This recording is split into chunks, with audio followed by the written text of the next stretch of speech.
Our inquiry into the London bombing, we wanted to investigate the suspicious death of Jean-Charles Dominguez. Within days of his brutal murder at the Stockwell tube station in the London Underground, evidence of a cover-up began to emerge. What did you witness with the unfortunate Brazilian man that died? All we saw was the police running into the station with guns. That's all we saw. We didn't see anything else at all. And then after that, a couple of seconds after that, we were vacated down South Lambeth Road. That was all we saw. We didn't see anything else. I mean, are you sad for him and his family that he's dead? Oh, yeah, but at the end of the day, he should have stopped and surrendered, shouldn't he? If it had happened in his own country, he would have been shot down as well. So, with all that's gone on, the police were only doing what they thought was best, as far as I'm concerned. Why do you think he ran? Well, because his visa had run out, obviously, but he's not going to have armed police running after him just because his visa's run out, has he? So, the police were protecting, you know, the people travelling on the tube, so I don't see any wrong in what the police have done at all. No, I understand your view on that. Why do you think they shot him 8 times in the head? Oh, I don't know. It's a lot of times to shoot him. It is a lot of times to shoot him. How many times did you hear they shot him?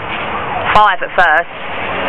5, and then, no, 3 first, then 5, then it went up to 8. So...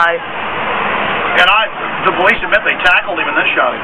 Well, they told him to surrender, didn't they? They told him to stop, and he didn't. He carried on running, so, you know.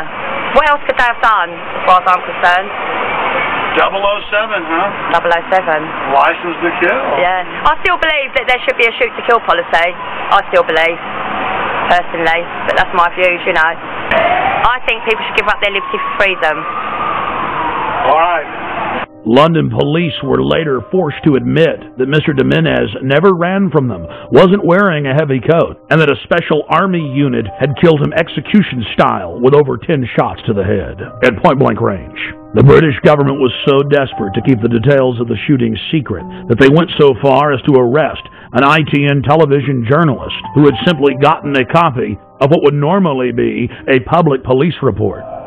Government whistleblowers and police have also been suspended and arrested for telling the truth.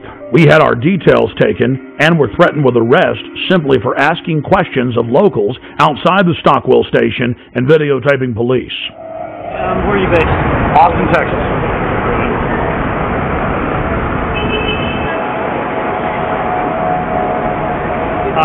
Alex, what's your name?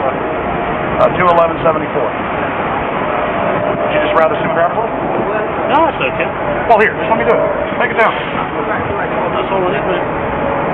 Well, I mean... And you're filming for a program back in the States or something? Exactly. In fact, I think it'll probably be broken into... Think about it. Sir, what do you think about this event? I think it's very bad this has happened. What do you think should happen? I think the policy of shooting should have been more thoroughly thought out. I'm afraid there must have been a terrible mistake here. I feel very sorry for the family and very sorry for the policeman that made a horrible mistake. Yeah, it's going to be bad for everybody. It's a tragedy all around, I think. Thank you. The police first claimed that it was a hot morning when official weather reports showed that it was around 60 degrees and that Mr. Dominguez was running down the street wearing a giant padded coat with wires sticking out of it, that he vaulted over the turnstiles, charged through a crowd of pedestrians, raced onto the train, and was about to detonate bombs when the heroic officers gunned him down.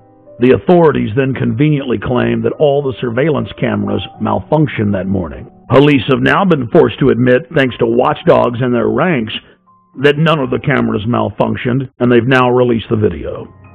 The government has now been forced to admit that he was wearing a light denim jacket, and there were no wires of any type. Police that weren't part of the special military unit didn't know why they killed him. The police had followed him from his home. They knew that he was a Latin Brazilian working in England as an electrician. They followed him for 30 minutes as he walked from his home towards the station.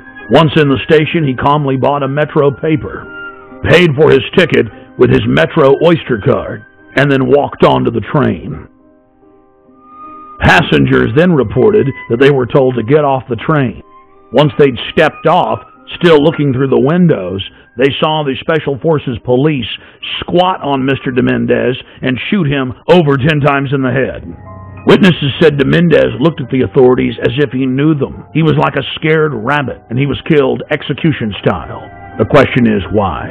A special military hit team stalked him and tracked him from his home to the train station and then killed him in cold blood, making sure he was dead.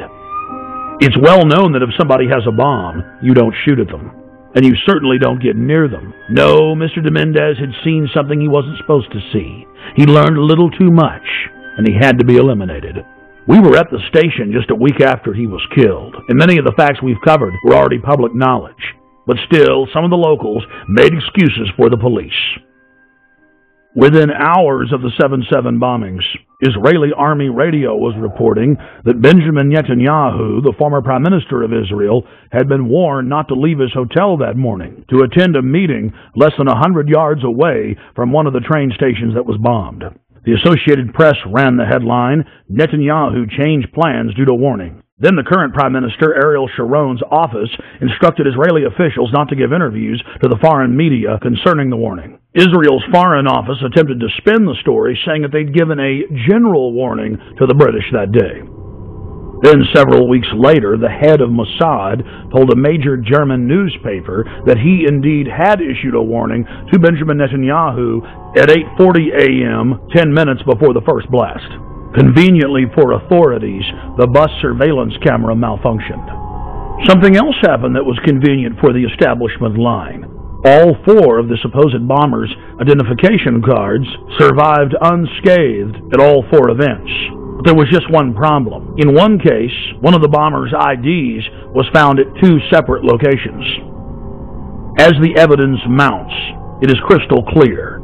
Only criminal elements of the British government could stage the attacks and then engage in the cover-up. The reason the Netanyahu story is important is it clearly shows that other intelligence agencies were aware of what was going on in London that day and took necessary precautions to protect their Minister of Finance.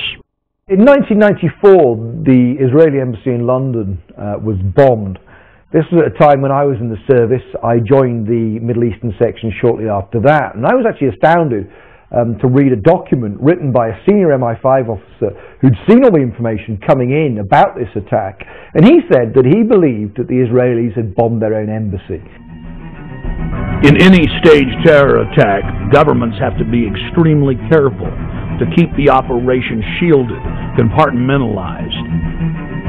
Most people in government are moral individuals who believe that they're standing up for their nation's sovereignty, for its national interest, and it's absolutely essential to keep them in the dark. One of the chief tools used by governments as a smokescreen is staging exercises or drills at the exact same time and exact same places as real events. When the Oklahoma City Federal Building was bombed, the Bureau of Alcohol, Tobacco, and Firearms was staging an anti-terror drill with their bomb squad on the morning of April 19, 1995, at the same time that the real event took place. On the morning of September 11, 2001, the Pentagon was running 5 separate drills. 2 of the drills targeting the exact same targets at the exact same time. That caused NORAD to stand down, believing it was just a drill. And London was no different. It's important to note that those taking part in the drills need not know that they're part of a larger operation. In fact, it's better for the conspirators that they not be informed. One of the chief reasons this is done is so that if any of the operatives carrying out the attack are caught by other elements of the government, they can simply claim that they were taking part in a drill or an exercise.